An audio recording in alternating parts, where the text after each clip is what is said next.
Hello and welcome to J. Mike Mortgage. This is J. Mike Perkins. I've spent about 30 years in the mortgage business, and I've started this YouTube channel because I think I can do a better job than most people at pulling the curtain back and explaining to you how the mortgage process works using plain language from someone who spent a lifetime on the inside.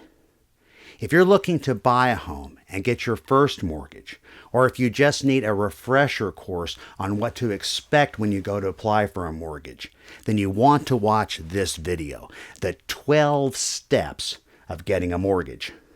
I'm going to start at the beginning, pre-approval, then go through processing and underwriting, and finally end up with closing and funding. I'm coming to you from Texas. And in Texas, when you go to close on the loan, you're going to close at a place called the title company. However, that's not true in most other states. However, other than a different closing agent, the process I'm about to describe to you should be similar. This is a high-level overview of a typical mortgage process. However, everyone's situation is different, so your experience might not be exactly the same. This video assumes that you are obtaining a standard mortgage type, something that is designed to be resold to someone like Fannie Mae or Freddie Mac. That would include a conventional conforming mortgage, an FHA Federal Housing Administration mortgage, a VA Veterans Administration mortgage, or a USDA, U.S. Department of Agriculture mortgage for a rural property. Now, these mortgage types make up about 70% of the market. However, there are other types of loans out there, and the process for them may be slightly different. And finally, if you enjoy this video, then please help my channel by hitting like and subscribe, and consider sharing it. Step number 1, pre-approval. In my opinion, this is the most important step. If you get a good and accurate pre-approval, it can solve a lot of problems. If you get a bad pre-approval, it can make your whole mortgage process a nightmare. Unless you're paying cash, most sellers won't accept an offer, and they won't write a sales contract unless you have a pre-approval from a mortgage company. And this is also sometimes known as a pre-qualification. A pre-approval is not a real approval. It's really a letter of opinion from the loan officer that says something like this: they've pulled your credit, they've received information about your employment, your income, and your funds to close, even if that information has not been verified. And they believe, based on the information they have, that you would most likely be approved for a particular type of mortgage up to a certain sales price and a certain loan amount based on current interest rates. Although the pre-approval letter is going to be in terms of a maximum sales price, what the lender is really looking at is a maximum payment amount. And the payment amount for a given sales price can vary depending upon where the property is. So it's helpful for the lender to know what area you're looking in so they can get a correct number for the property taxes. And they need to know if you're looking at buying a detached single-family home or something in a planned unit development that has maintenance fees associated with it, because the maintenance fees are going to be added in to the maximum payment amount. If your income varies in any way, as far as hours worked, overtime, bonuses, commissions, it is absolutely essential that you get your income documents to the loan officer before they do the pre-approval, and make sure they've had the time to look at it. Because if errors are going to be made, they come from a borrower putting down what they think their income is, but then the lender gets the file and they have a different way of calculating it. The numbers don't match, they can't come up with the income the borrower did, and they decline the loan. This is really true if you are self-employed.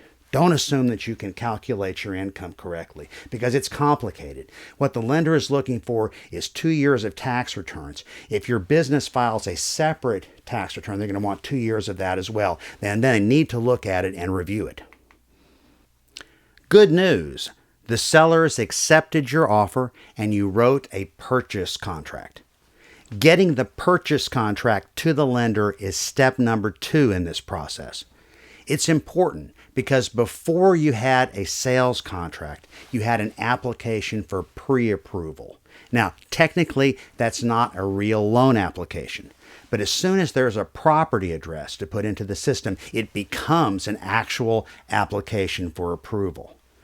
The contract is going to have a bunch of important information on it as well that we need to know, like the sales price, the proposed closing date, the amount of earnest money you put up, and if in Texas, the name and contact information of the title company. Step number 3 is to supply your income and asset documents to the lender if you haven't already done that at the time of pre-approval. If you're a W-2 employee, normally the lender will want copies of your W-2 forms for the last 2 years. They'll also want copies of your paycheck stubs for the last 30-day period. And depending on the loan program, they'll want copies of 1 or 2 of your bank statements. Now, if you have multiple bank accounts and one of those accounts has the funds to close in it, they'll certainly need a copy of that.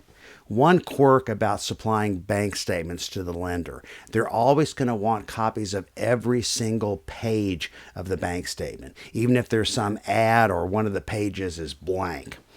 If you're self-employed or you're relying on investment income to qualify, like real estate investment, they're going to want copies of your tax returns for the last 2 years.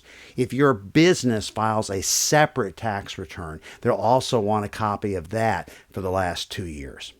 Now, there are other documents that they'll need for different types of income, and I can't cover all of them. But for example, if you're depending on Social Security income, they'll want a copy of the most recent awards letter, and they should send you one of those a year. If you're depending on child support income to qualify, they're going to want a copy of the document that established the child support, which will either be a divorce decree or a child support order. They'll also want copies of any modifications to that order and some kind of evidence or a payment history that the child support is actually being paid. Step number 4 is one of those things that goes on behind the scenes that you, the borrower, don't see, but it's very important. It's called automated underwriting.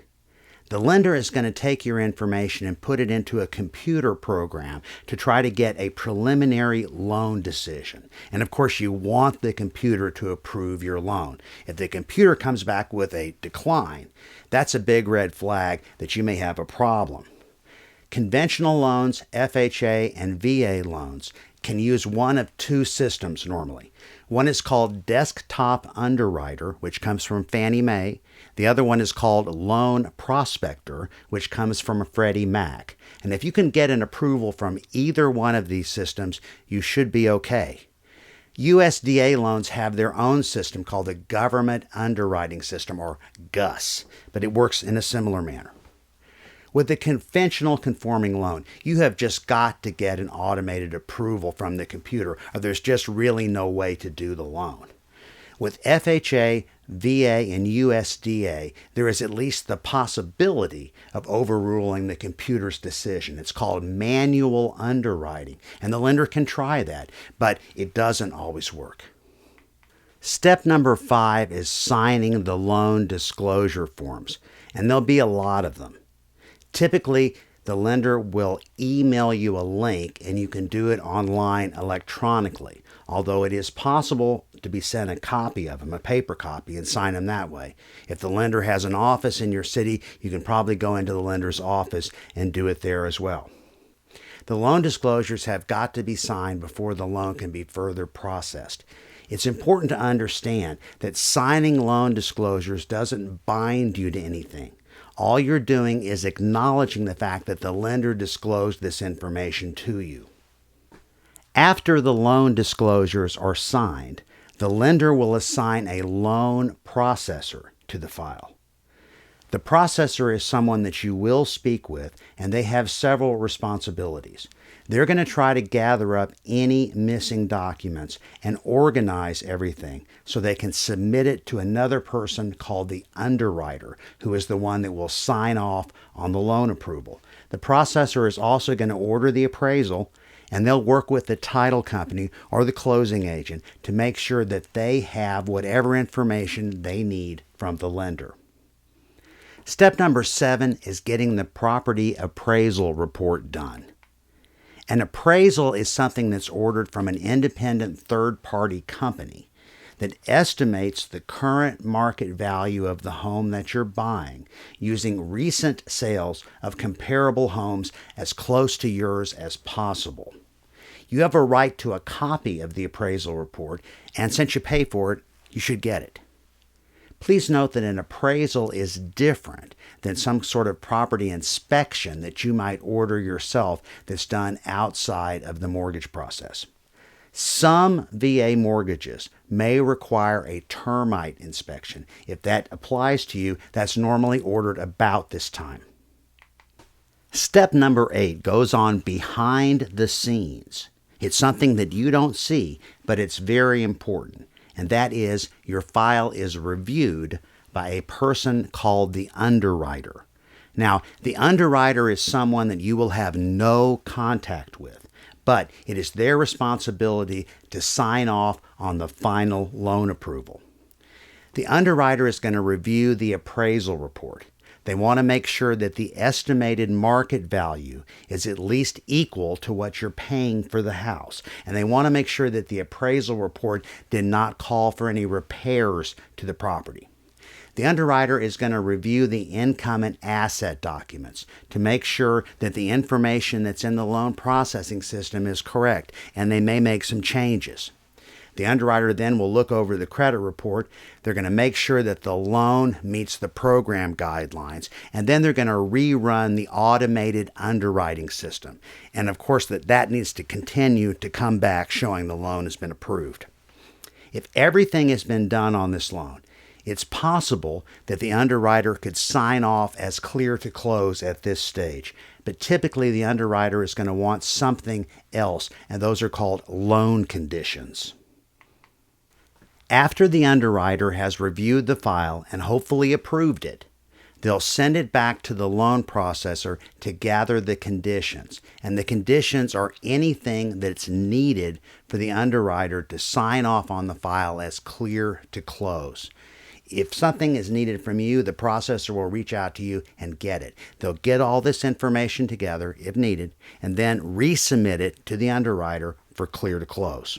Now, step number 10 is one of those things that'll put a smile on any loan officer's face, and that is the underwriter finally signs off on the file as clear to close. After that, the file will go to the lender's closing department. They'll issue a document called the closing disclosure, which is important. Then the closing department will work with the title company or the closing agent to get them whatever documents and information that they need to close the loan. Step number 11 is you will get closing disclosures from both the lender and the title company that's closing the loan. Now, the lender fees will be the same on both of them, but the cash to close numbers will likely be different.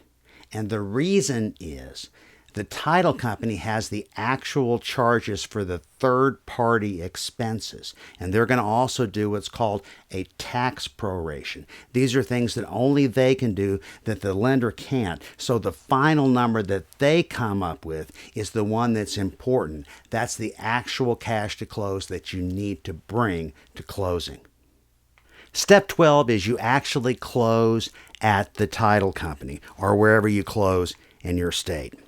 Even though the title company gives you this disclosure form and at the bottom it says cash to close, well, they don't accept cash. Normally, they're going to want you to wire the funds to them, and they'll give you the wiring instructions. It might also be possible to pay with a cashier's check. You're just going to have to ask them what they accept. You're going to need to bring your identification to closing, and then you're going to sign a lot of paperwork. But when it's over, the house is yours. Now you just have to pay for it. The first payment is normally not due at the end of whatever month you close in, but the end of the next month. Thank you very much for watching this video. This is J. Mike Perkins. If you found this information useful, please like and subscribe.